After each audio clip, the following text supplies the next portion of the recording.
जय गुरुदेव। जय गुरुदेव नाम किनका, प्रभु का प्यारा नाम। जय गुरुदेव।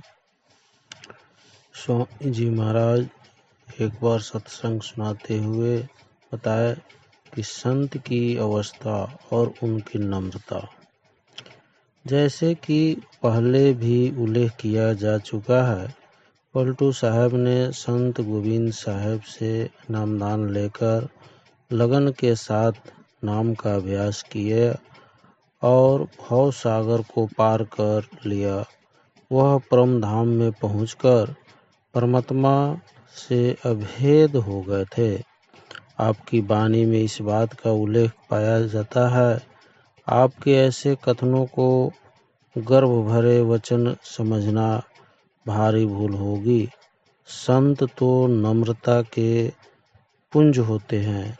वे अपने लिए पापी, अज्ञानी, निम्न आदि शब्दों का प्रयोग करते हैं, परंतु कभी कभी मौज में आकर अपने वास्तविक स्वरूप तथा आध्यात्मिक प्राप्ति की ओर भी संकेत कर देते हैं। पलटू साहब की वाणी में भी इस प्रकार के कुछ प्रसंग प्राप्त होते हैं। इस प्रकार के विवरणों से यह पता चलता है कि पूर्ण संत शारीरिक तौर पर पंच तत्व की देह में होते हुए भी आध्यात्मिक स्तर पर प्रभु से मिलकर प्रभु का ही रूप हो चुके होते हैं।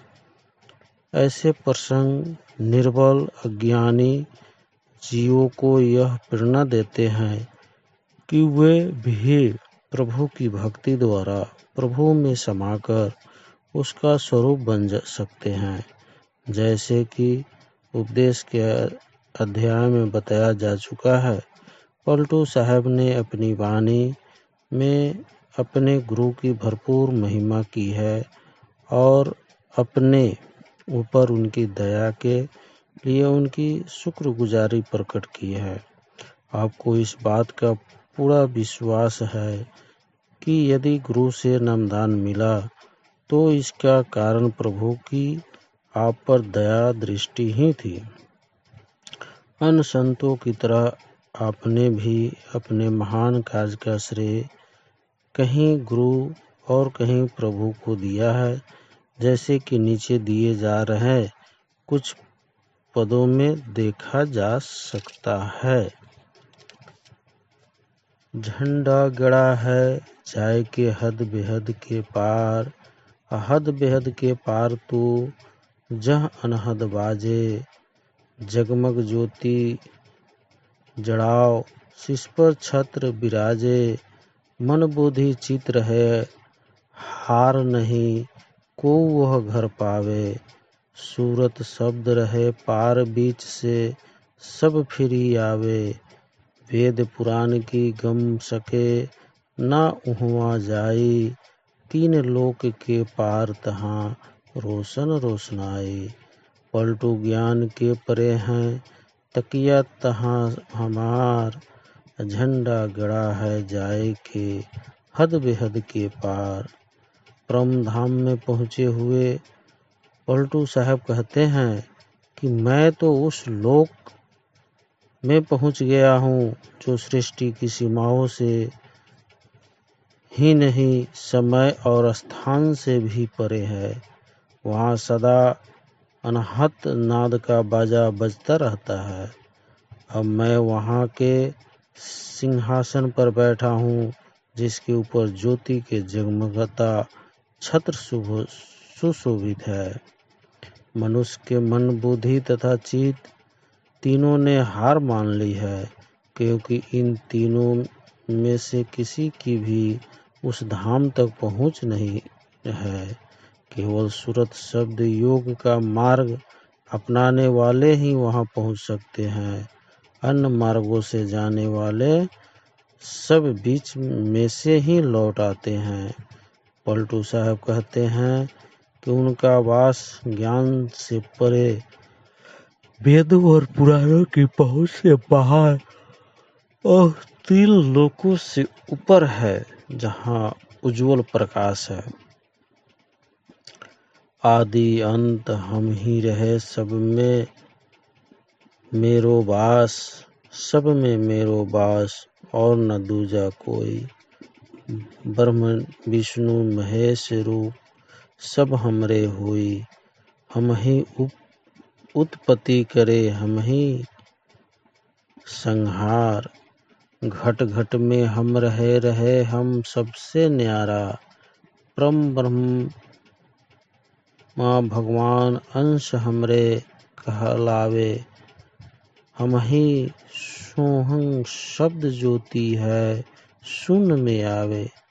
पलटू देह के धरे से वे, साहिब हम दास।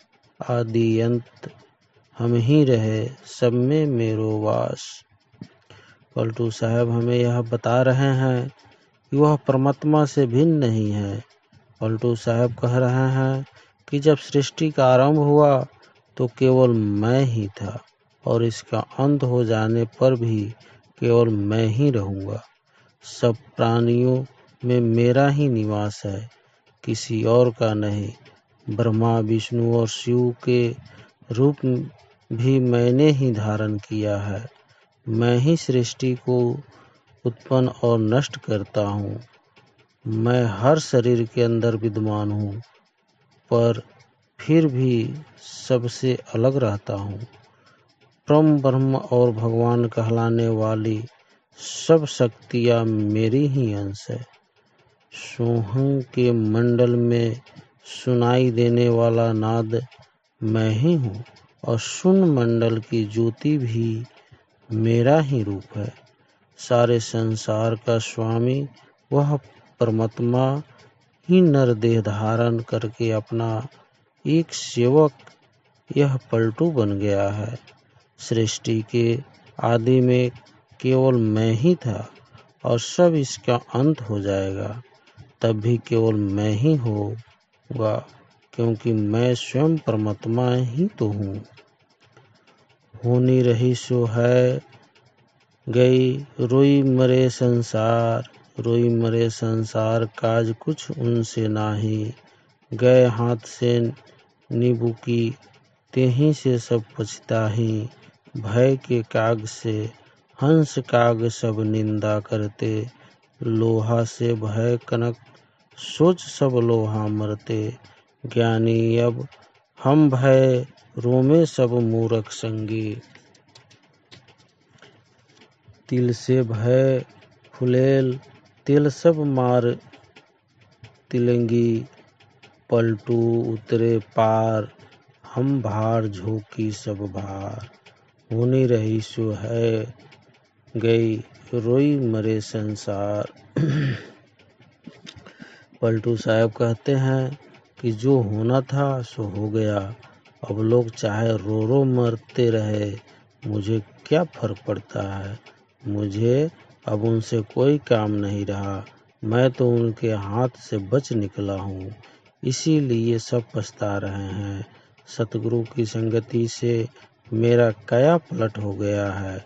मैं अब सच्चा ज्ञानी बन गया हूँ, लेकिन संसार के मोह जाल में फंसे मेरे सब संगी साथी, मित्र और संबंधी आदि अब भी मूर्ख ही हैं। इसलिए मुझे बैराया समझकर रोते हैं। यूँ समझे कि एक कौवा मानसरोवर में नहाकर हंस बन गया है, और बाकी सब कौवे उसकी निंदा कर रहे हैं। या फिर लोहे का एक टुकड़ा पारस का संग पाकर सोना बन गया, और बाकी सब टुकड़े इसी बात पर दुखी हो रहे हैं। ऐसा मान ले कि तिलों का तेल तो फूलों की संगति पाकर फुलेल बन गया है, और बाकी सब तेल ही रह गए हैं। मैंने तो सतगुरु के मार्गदर्शन में सच्ची भक्ति करके इच्छाओं, विकारों तथा कर्मों का सब भार सिर पर से उतार फेंका है, और जीते जी भव सागर के पार उतर गया हूँ। मेरे भाग में जो लिखा था वह पूरा हो गया है। अब संसार को रोना ही है तो रोता रहे, मैं क्या कर सकता हूँ। मैं तो अब बेपरवाह हो गया हूँ। भाव यह है कि प्रभु के सच्चे भक्त सतगुरु की संगति में संसार रूपी भाव सागर पार कर जाते हैं, जबकि संसार के जंजाल में फंसे उनके संगे संबंधी और मित्र आदि उन्हें संसार की ओर से उदासीन देखकर व्यर्थ ही दुखी होते हैं। जय गुरुदेव।